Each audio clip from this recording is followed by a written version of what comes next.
cette semaine dans Dautré, édition du 8 mai. Tout d'abord, bonne fête des mères. Dans l'actualité cette semaine, sécurité routière dans nos municipalités. Échange à ce sujet à Saint-Cuthbert entre le citoyen François Beauvais et le maire Richard Bellumeur. Problématique aussi à Berthierville et à Saint-Ignace-de-Loyola, notamment avec le nombre accru d'automobiles qui prennent le traversier. Autre sujet dans l'actualité, un résumé du premier salon de la périnatalité tenu à la polyvalente Pierre de Lestage le 1er mai et organisé par les maisons de la famille de la MRC de Dautré.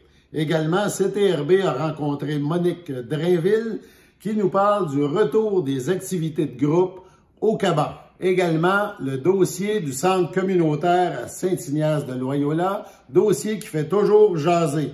Écoutons le conseiller Daniel Valois expliquer pourquoi il s'est opposé au règlement d'emprunt.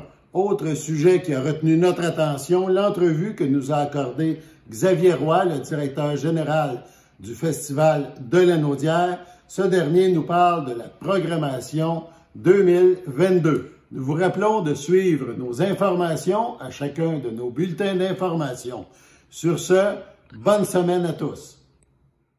Au niveau du pont tunnel est fermé, donc là sur la rue de Bienville. Oui, merci, de Bienville.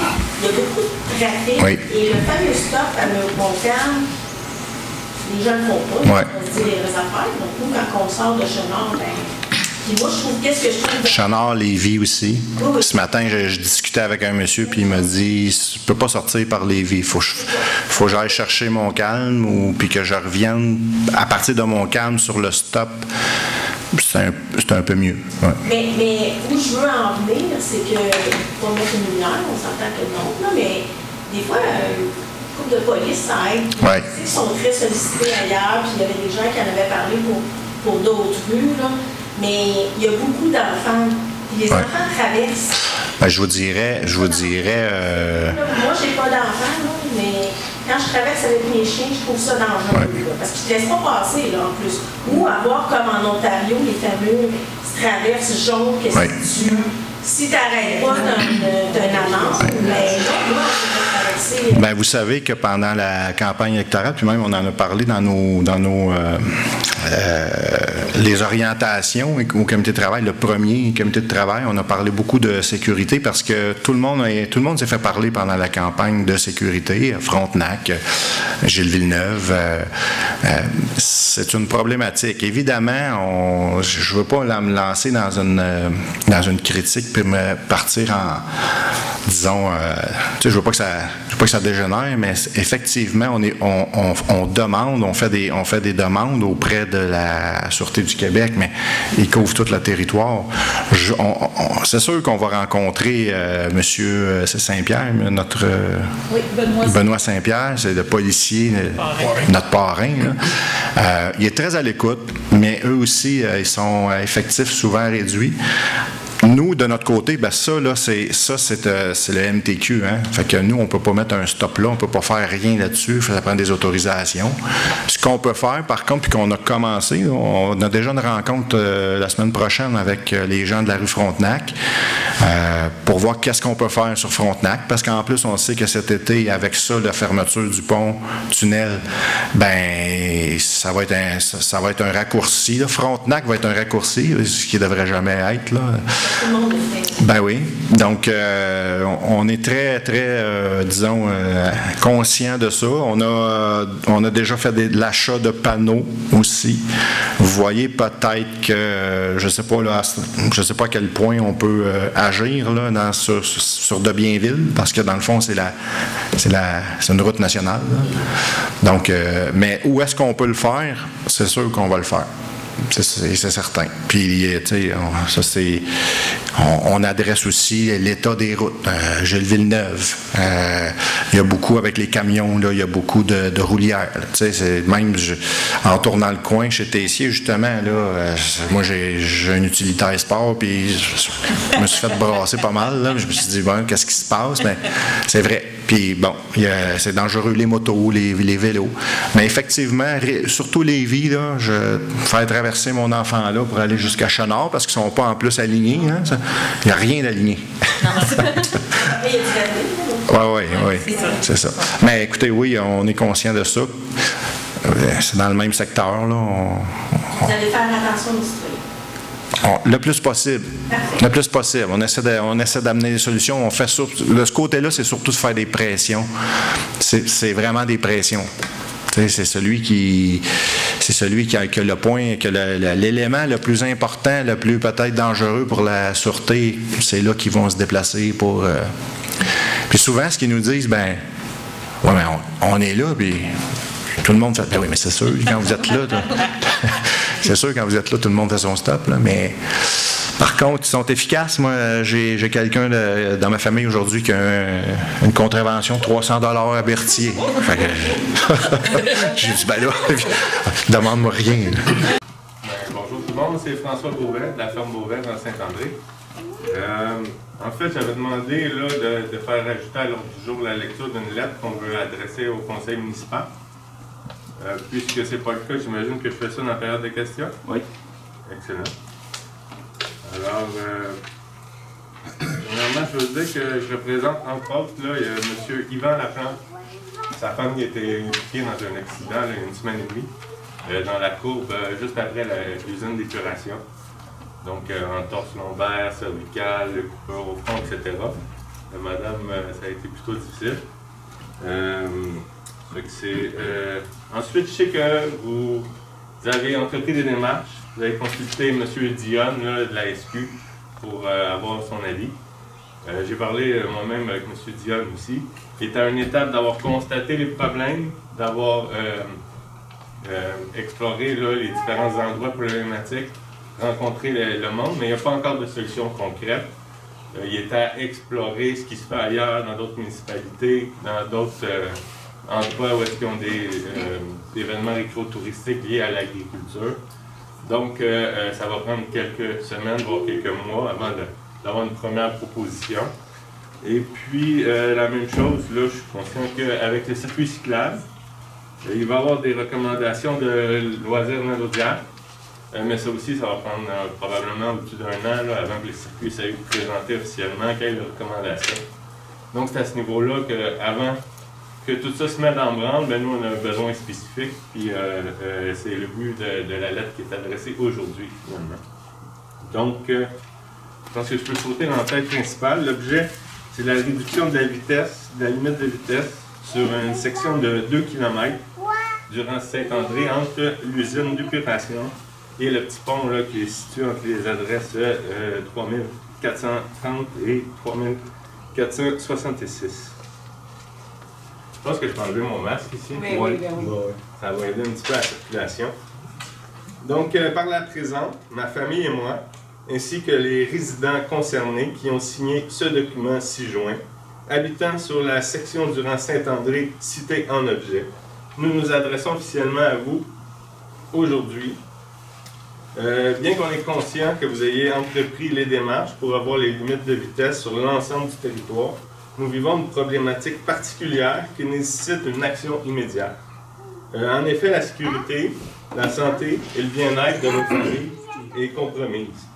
Car d'une part, la limite de vitesse, qu'elle soit respectée ou non, est de loin trop élevée. Et dans le contexte particulier de la portion de route où est-ce qu'on habite, le risque est multiplié par l'achalandage que notre entreprise génère, particulièrement là, aux heures de pointe.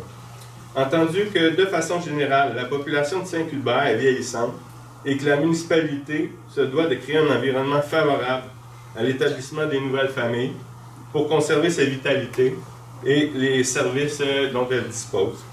Entendu que, de façon générale, la présente demande est compatible avec les engagements que la municipalité de Saint-Cuthbert a pris au niveau de sa politique environnementale, comme d'encourager un modèle agricole viable du point de vue environnemental, promouvoir l'alimentation locale et la consommation de produits locaux, encourager les modes de transport actifs, réduire des émissions de carbone et adopter, mettre en place un plan de réduction de gaz à effet de serre. Donc, c'est des petits extraits de la politique environnementale qui a été pris par la Ville qui correspondent là, tous finalement à la demande qu'on propose aujourd'hui officiellement. Entendu que de façon générale, cette présente demande rejoint la mission du projet Place aux jeunes de la CJE d'Autrey, un partenaire avec la municipalité de Saint-Hubert, qui vise à favoriser l'immigration, l'établissement et le maintien en région des jeunes diplômés de 18 à 35 ans, principalement au profit des jeunes, mais également au profit de la communauté. Étant donné que dans la section de rue définie en objet, le risque relatif à la sécurité est augmenté par un parc automobile grandissant, dont des camions de transport, machinerie agricole, et que la route est partagée avec piétons, cyclistes et parfois même des cavaliers. Puis comme on a vu aujourd'hui, même des petites poussettes. Là. Étant donné que dans la section définie en objet, la densité des résidents et des résidences y est plus élevée que sur le reste du rang. Et étant donné que sur la section de la route définie en objet, la route y est très sinueuse et que la visibilité des conducteurs est d'autant plus réduite. Comme la ferme Beauvais, ayant pignon sur rue sur cette portion de route, est une nouvelle entreprise éco-responsable de proximité qui offre non seulement un site pour se procurer des aliments sains et locaux de notre terroir, mais également une table champêtre et des services récréatifs et pédagogiques. Comme la ferme Beauvais exécute ses activités des deux côtés de la rue durant Saint-André, et que les propriétaires, tout comme les employés, les bénévoles, les clients, ont à traverser cette rue plusieurs fois par jour. Comme la ferme Beauvais, ayant un pignon sur rue dans la section de route, propose des produits et services qui génèrent un achalandage accru aux heures de pointe, voire même du trafic là, lorsque plusieurs personnes qui ont à manœuvrer en même temps, là, soit pour stationner ou sortir du stationnement. Donc ça crée finalement qu'il peut y avoir des véhicules qui sont carrément à l'arrêt le temps que quelqu'un d'autre manœuvre, ce qui peut être plutôt problématique si quelqu'un arrive à une vitesse excessive, mais déjà de 80 km/h qui est trop élevé. Puisque le risque relié à l'achalandage va augmenter proportionnellement à la croissance de l'entreprise, puisqu'il s'est produit 3 incidents qui auraient pu être tragiques. Quand on parle d'un incident, on parle de quelque chose qui a passé proche. Donc, il n'y a pas eu de blessés à ce moment-là, mais on parle de peut-être une fraction de seconde entre un incident et un accident, finalement. Puisque nous avons reçu en 2021 plusieurs visites, dont le Crédil, c'est une vingtaine de personnes immigrantes, la Maison de la famille de Lavaltrie, avec une trentaine de travailleurs étrangers. On a eu une quarantaine de familles avec des jeunes enfants pour la plupart aussi. Et entre autres 2 familles là, avec, dans le cadre de l'activité de zoothérapie, avec des enfants qui ont un trouble de l'autisme. Donc, qui peuvent avoir des réactions plus spontanées, plus dangereuses, qui peuvent nécessiter finalement une réaction plus rapide. Envisageant que nous avons déjà plusieurs visites de confirmées pour l'été 2022, dont un groupe avec déficience légère de l'école Thérèse Martin à Joliette, qui a été confirmé. On a aussi le groupe de 6e année ici de l'école Sainte-Anne qui ont prévu une visite à notre ferme. Également un souper table tournante de prévu avec le Carrefour Jeunesse dans le cadre du programme Place aux jeunes d'Autrey. Estimant que nous attendons en 2022 une centaine de familles au total, avec des jeunes enfants dans le cadre de visites guidées. Estimant qu'en 2022, il y aura augmentation de l'achalandage due à la bonification de notre offre récréative et pédagogique. En conséquence de ce qui précède, nous vous exhortons, Monsieur le maire et membres du Conseil, de prendre les actions immédiates afin de régler ce problème le plus rapidement possible. Nous requérons donc que vous entamiez les démarches visant à modifier la réglementation sur la section du rang Saint-André définie en objet afin d'afficher une vitesse maximale de 50 km/h et de solliciter la vigilance des concitoyens et du monde qui partage la route avec un support visuel Comme bon vous semblera, on n'a pas de préférence à ce niveau-là, tant qu'il y en ait. Et enfin, nous vous rappelons que cette demande est basée sur des faits réels. Il suffit d'une fraction de seconde là, pour que les incidents qu'on a parlé plus tôt se transforment en accidents. Et ça peut avoir des conséquences désastreuses là, sur des familles, des parents, des familles, des amis et sur toute la communauté également. Nous vous offrons donc notre entière collaboration afin de mettre en place le plus tôt possible les conditions appropriées qui, nous en sommes convaincus, vont améliorer la qualité de tout le monde dans ce secteur du territoire de la municipalité. Nous vous remercions sincèrement de l'importance que vous accordez à la présente et espérons que votre décision sera à la hauteur de nos attentes. Cordialement, François Beauvais, ainsi que ma famille, ainsi que ni plus ni moins que 33 personnes, dont 28 qui habitent la section mentionnée dans le présent avis. Est-ce que je peux vous laisser ça avec les signatures? Merci. Bon, je vais essayer de répondre à ça. Je vais essayer de mettre les bons mots aux bons endroits aussi. Et d'un, premièrement, je vous félicite. Une action citoyenne, c'est tout le temps bienvenu. Nous autres, on est en accord avec ça. On verra où ça va venir.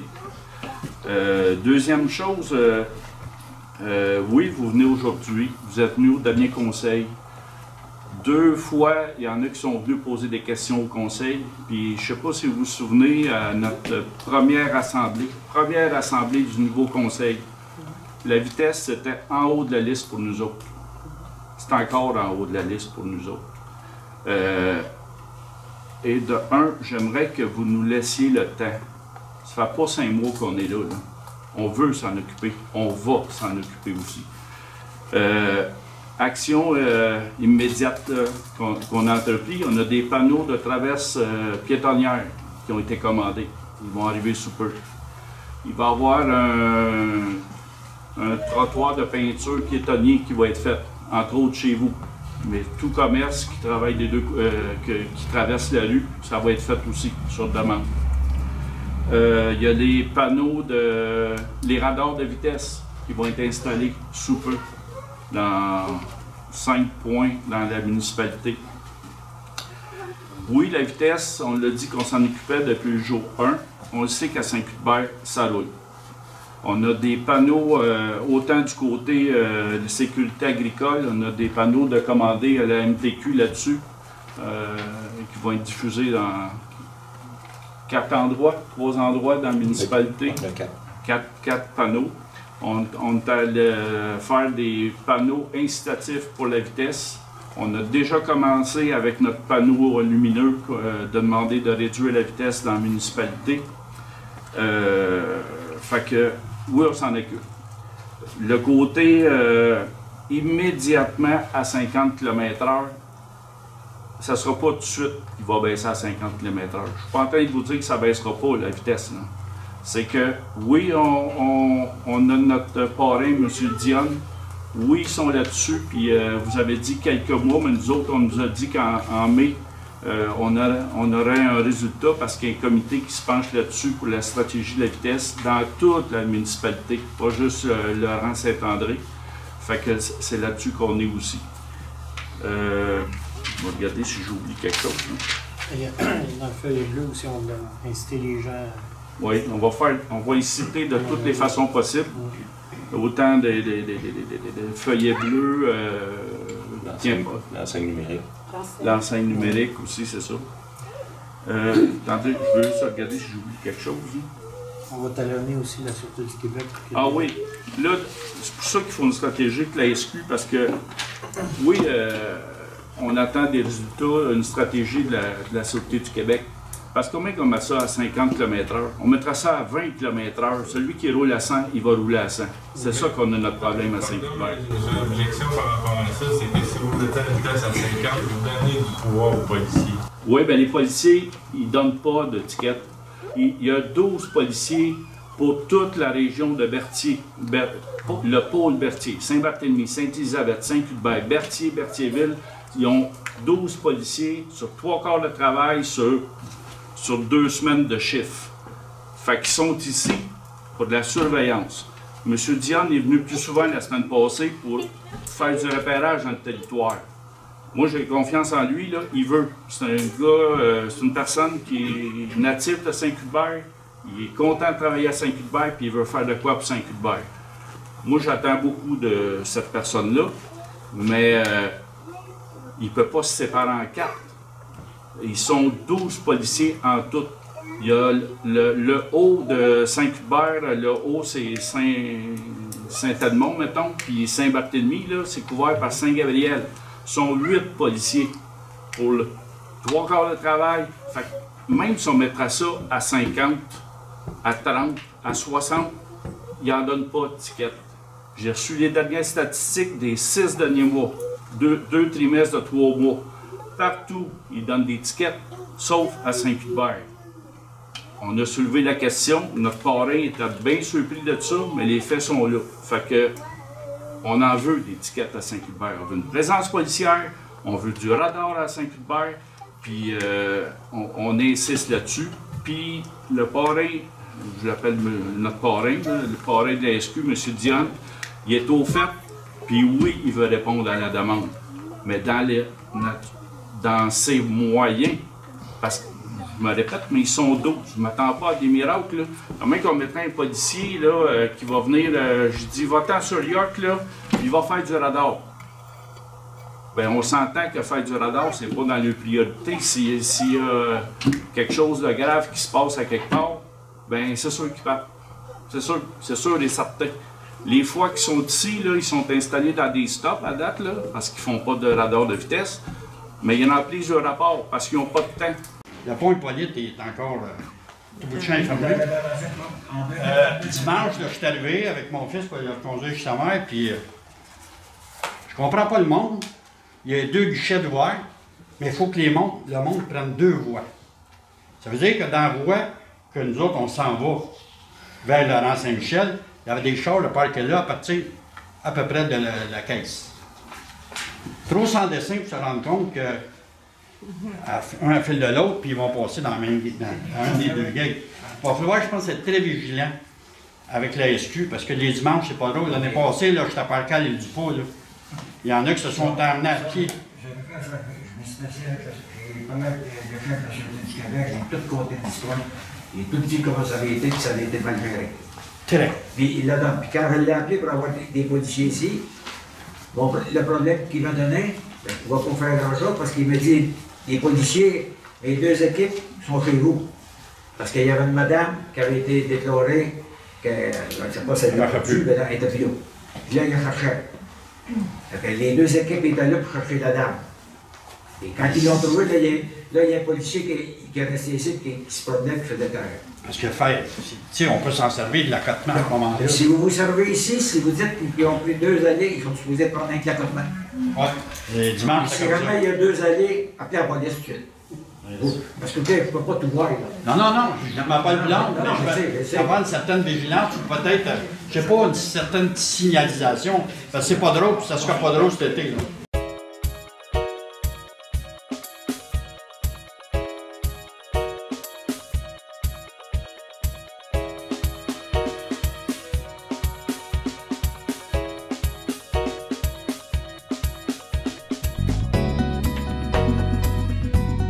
Moi, je veux juste savoir, vous êtes content de votre journée jusqu'à date, oui? Jusqu'à date, ça se déroule bien. Les conférences sont commencées. Il y a eu une conférence pour les tout-petits, il y a eu une conférence avec notre physiothérapeute. Les exposants, il y a une trentaine d'exposants ici. Donc, le monde, ça circule, là. C'est sûr que, tu sais, il y a eu des gros booms. Et après ça, il y a... Parce que les gens peuvent aller soit à une conférence, soit venir au kiosque. Fait que ça se peut qu'on ait plus de gens dans les conférences, puis un peu moins dans les kiosques, puis ça varie. OK. Donc, c'est une belle expérience. À date, ça se passe comment vous avez prévu? Oui, exactement. Tout le monde est là. Il y a des questions selon les intérêts des parents. Ils arrêtent, ils ont besoin. Les commerçants, ils ont mis beaucoup de temps pour préparer leur kiosque. Fait que c'est vivant, c'est beau.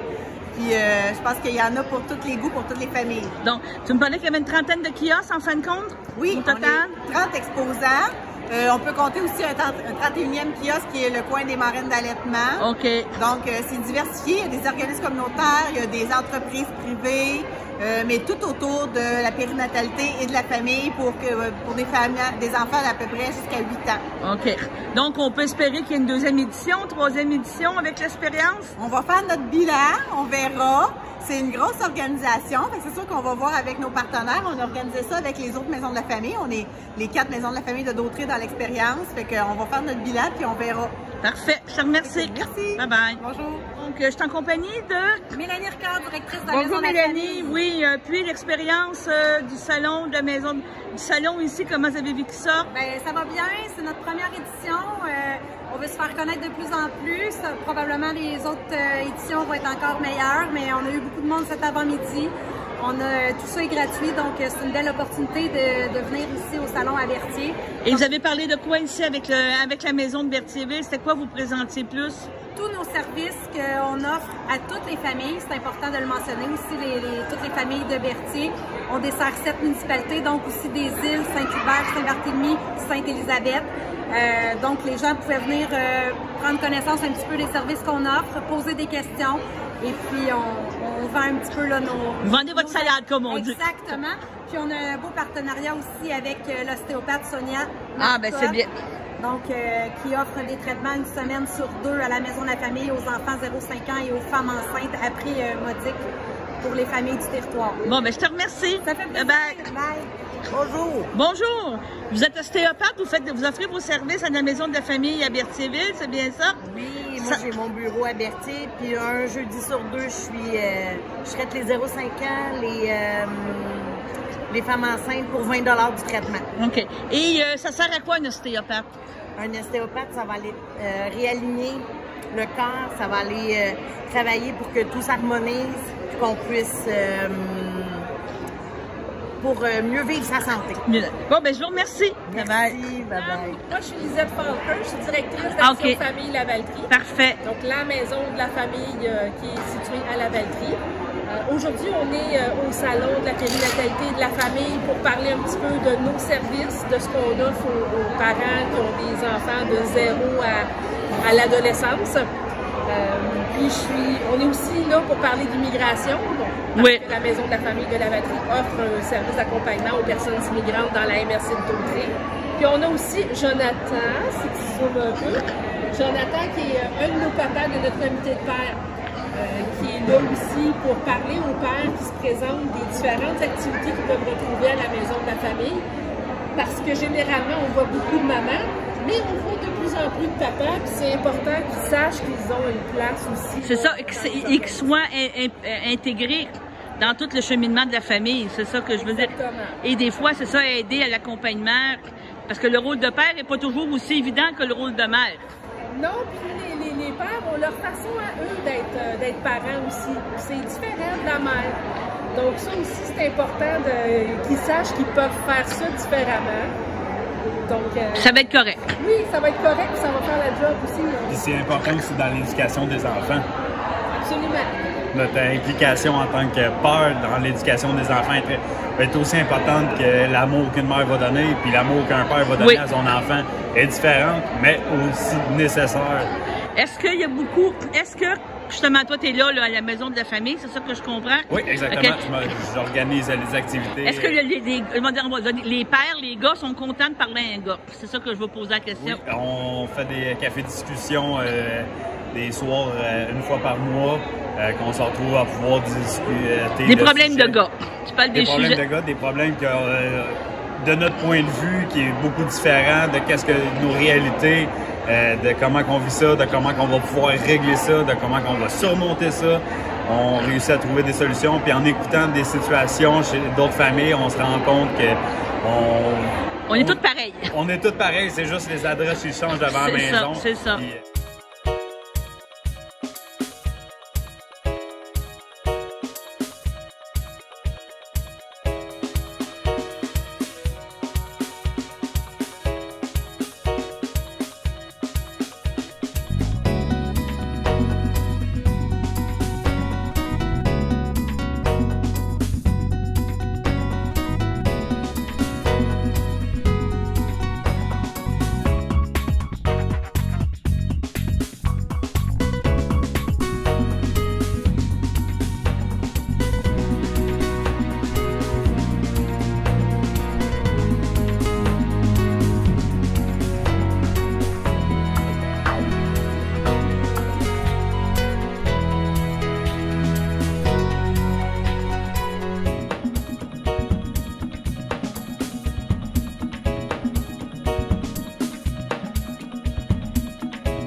Tu es en compagnie de Stéphanie Rousseau de ADA. Bonjour Stéphanie. Bonjour. Bonjour, première visite ici dans nos studios. Oui.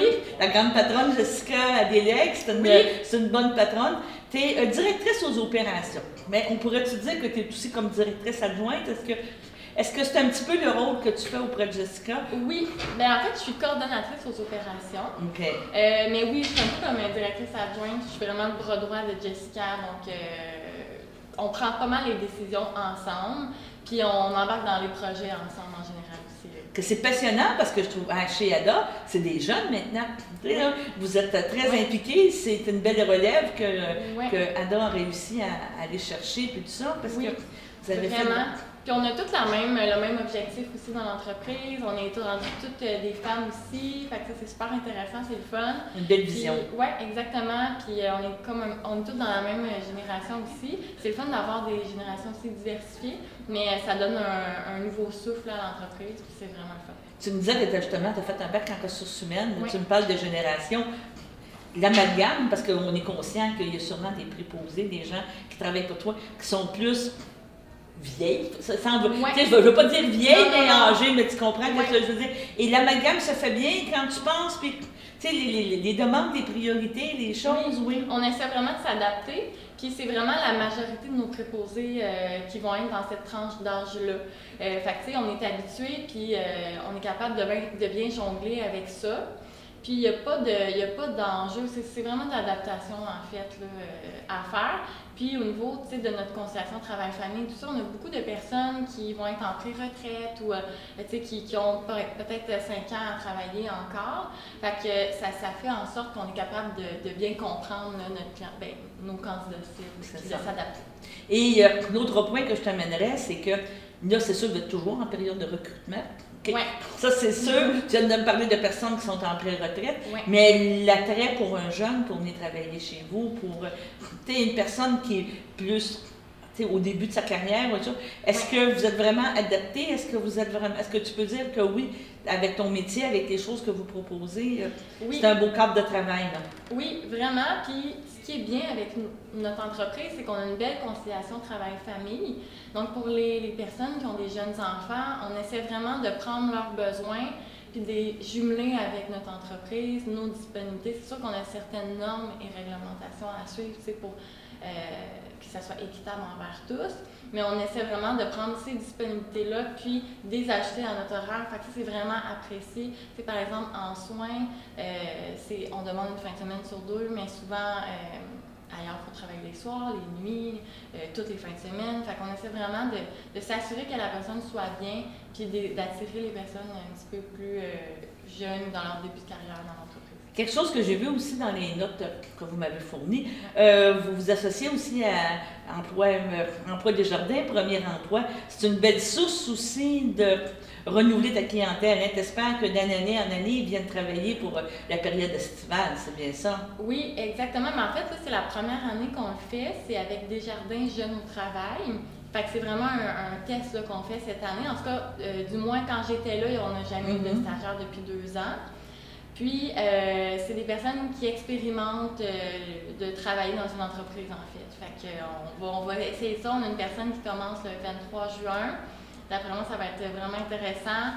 Puis, la personne, elle a l'air super motivée en plus. C'est une belle équipe, une belle expérience. Puis, on va s'adapter aussi avec toutes les tâches à faire et tout ça. Fait que, on est très ouvert pour les stages, à voir que ce soit... là, c'est Desjardins Jeunes au travail, mais ça peut être des stages d'université, de cégep, peu importe, on est super ouvert. Donc, tu es ouverte à tout, on parle de formation, tu es prête à nous impliquer là, pour assurer une relève, oui, mais aussi fournir un milieu de travail qui peut être motivant et intéressant. L'espoir est toujours de dire « je vais rester par la suite ». Oui, puis c'est aussi d'avoir des nouvelles idées.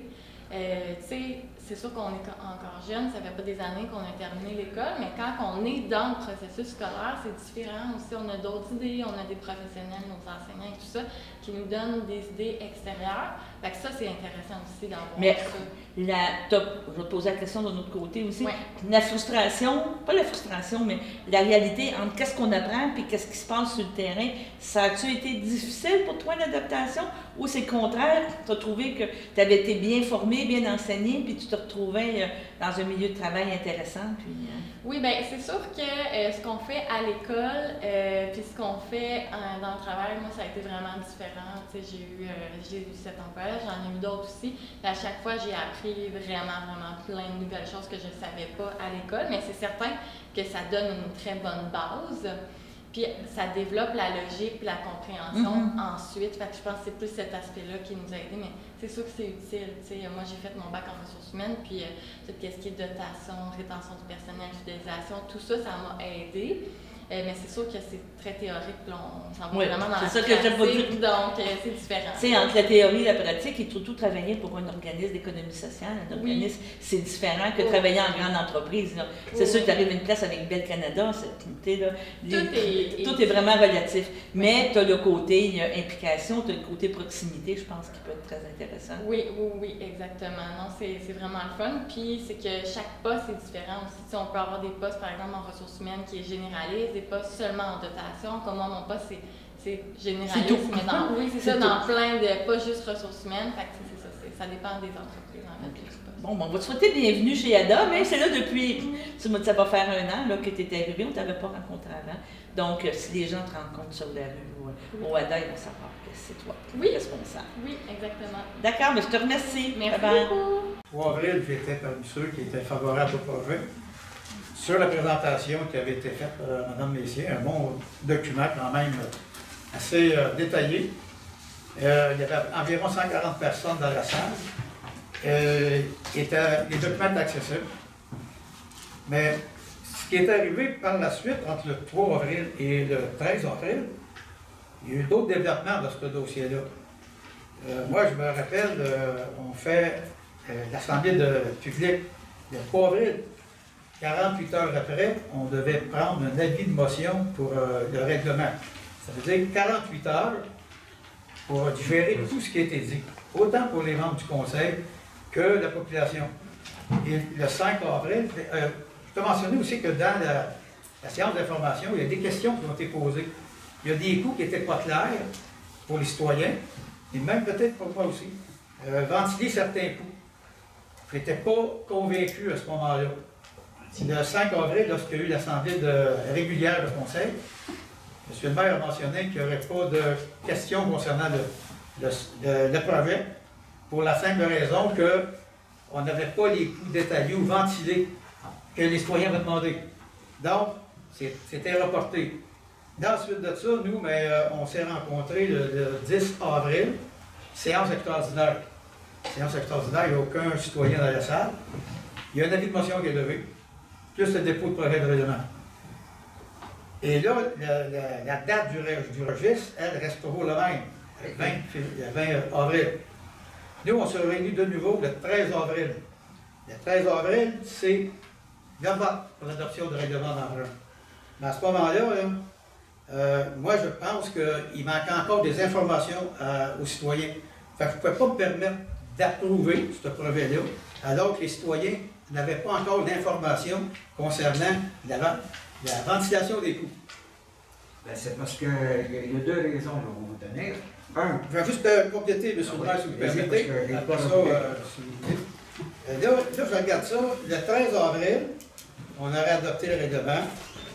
Là, ensuite de ça, je vais mettre mes lunettes, ça va mieux aller. Là, on aurait posté par le fameux document ventilé, le 14. On est jeudi. Là, si je ne me trompe pas, c'est le congé de Pâques. Vendredi, samedi, dimanche, lundi, il n'y a pas de courrier. Donc, il y aurait peut-être eu ceux qui demeurent à Saint-Ignace qui auraient eu accès à ce document-là. Parce que c'est à l'intérieur de l'île, mais il y a des propriétaires du chalet de terrain qui ne résident pas à Saint-Ignace. Eux, ils auraient eu peut-être le lundi, je ne suis pas sûr s'il y avait du courrier. Là, on est rendu au 19. Puis la tenue du registre, c'est le 20. Puis ce document-là était très, très important. C'est que moi, là, Dans l'optique où je pensais que c'était important que les citoyens aient de l'information, puis je trouve que tout s'est bousculé. À ce moment-là, je ne voulais pas que les citoyens aient à choisir d'adopter ou pas, alors qu'ils n'ont pas d'information. Moi, je leur ai dit non, pour moi, ce n'est pas acceptable. C'est mieux de reporter le projet, parce que c'était important que les citoyens aient l'information au complet, et vous ne l'aviez pas. Vous n'avez pas reporté le projet, le projet est mort. Oui, c'est Non, à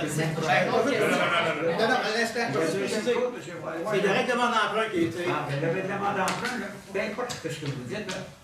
Si le règlement d'emprunt, c'était tout le temps, ça n'a pas changé. Ça n'a pas changé. Le dimanche matin, c'était le projet de règlement d'emprunt de 8 5 695. Le mercredi soir, c'était le projet de règlement, le règlement d'emprunt pour l'adoption est de 8 5 695. C'est rien qui a changé. Vous avez calculé le taux d'intérêt de 2 alors qu'à ce moment-là, le taux d'intérêt était 4 il y avait une inflation. À quel moment le citoyen, lui, aurait pu poser des questions? Attendez, M. Bouchard, vous avez été. Parce que quand on a parlé de monter des taux d'intérêt, vous avez dit, on garde ça de main, c'est ça qu'on a présenté aux citoyens. Bon. C'est ça qu'on a présenté aux citoyens. On a fait ça comme ça. On a appelé la caisse, on a appelé les différentes banques pour avoir le taux d'intérêt en vigueur. Mais oui, ça va être transparent dans les... Mais entre le moment du registre et entre le moment du référendum, c'est 40 jours.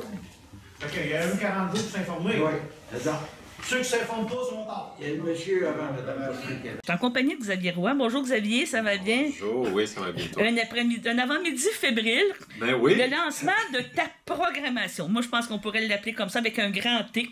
Ta programmation, ton travail. Tu as travaillé avec Renaud, on est conscient, mais comme directeur général, tu as toujours ton mot à dire, puis tu as à travailler pour faire une programmation, tu sais, booker des artistes, oui, mais il y a toujours la logistique à côté.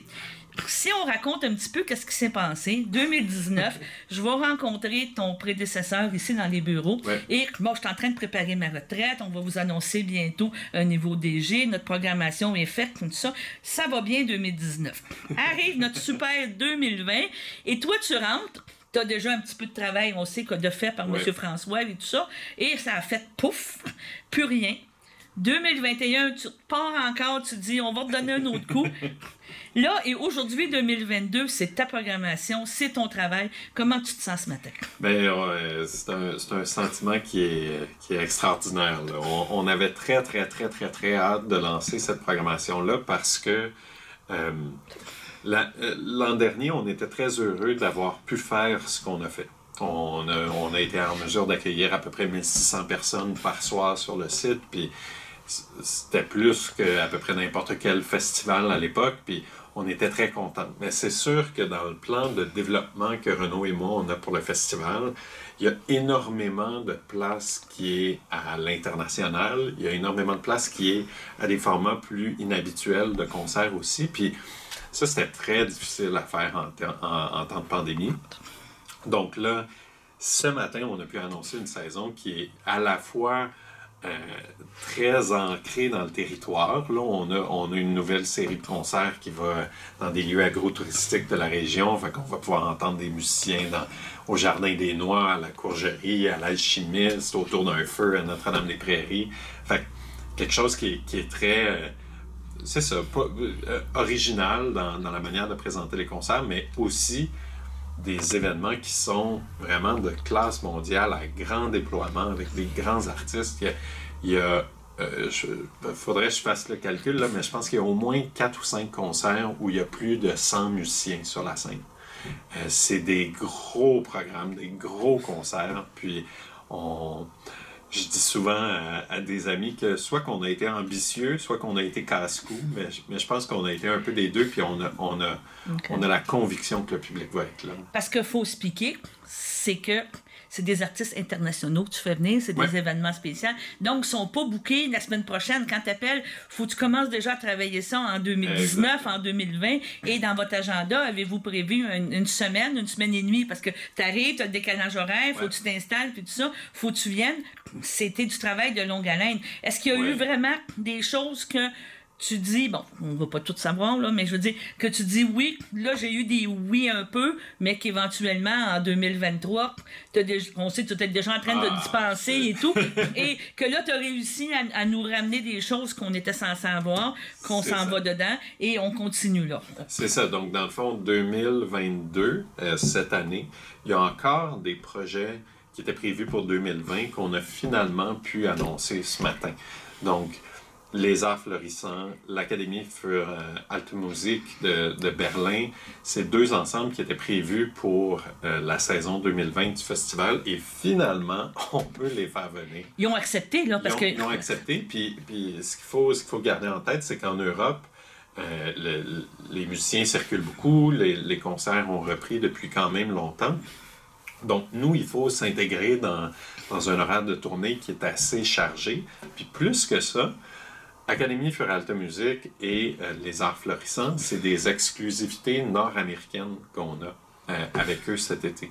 Donc, les Arts Florissants, ça va être la première fois qu'ils viennent au Canada avec leur chef William Christie.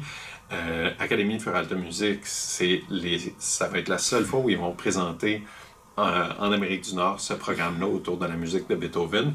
Donc, c'est pas juste de se positionner dans un horaire de tournée dans le coin du Canada ou de l'Amérique du Nord, c'est vraiment de les faire venir spécifiquement pour le Festival de la Nadière. Je vais te poser la question qui tue les arguments. Les arguments, parce qu'on est reconnu, oui, on commence à être, on a une belle place sur l'échiquier de la musique, et Renaud est là pour ça aussi. Est-ce qu'on peut être reconnaissant et envoyer 12 bouquets de fleurs là, pour lui dire merci? C'est la qualité des artistes auxquels Renaud a accès. La crédibilité aussi. La crédibilité de Renaud sur la scène musicale internationale est vraiment impressionnante. Puis j'étais au courant avant de venir au festival, mais plus je découvre les discussions qu'il y a avec des artistes, des agents, plus je me rends compte à quel point on a une chance phénoménale de l'avoir comme directeur artistique. Je suis en compagnie de Monique Drainville. Bonjour Monique, ça va bien? Bonjour. C'est quoi ton titre exactement au CABA? Au CABA, je suis animatrice intervenante depuis septembre 2021. Donc, c'est tout nouveau. J'étais enseignante auparavant. Ah, enseignante, oui. Enseignante en activité physique, en éducation physique, entre autres. Oui, j'enseignais à la commission scolaire des savoirs. Puis tu te promenais, quoi, ou tu avais des en fait, j'étais aux aînés à la commission scolaire des savoirs, donc Okay. intégration sociale au niveau des aînés, donc cours de mémoire, gym de la mémoire, santé mise en forme. Donc, et avec la pandémie, ça a tout... ça a tout coupé? Ça a tout coupé, puis quand j'ai vu apparaître le poste... au CABA, j'ai sauté là-dessus. Parce que tu aurais pu retourner dans l'enseignement régulier. Oui, j'aurais pu. Au niveau des aînés, c'était ce que je voulais. Puis ça démarrait pas assez vite pour moi. Fait que quand j'ai décidé de retourner vers le communautaire, c'est ça. Le communautaire. Puis tu connais la place parce que tu es de l'île oui, je suis à l'île du Pas. C'est à l'île du Pas que tu Je connais la plage, je connais le communautaire aussi. Je suis bénévole à Saint-Vincent-de-Paul, de Sainte-Geneviève-de-Berthier depuis plusieurs années. À la paroisse aussi. Saint-Laurent comme catéchète. Là. OK, donc t'étais déjà...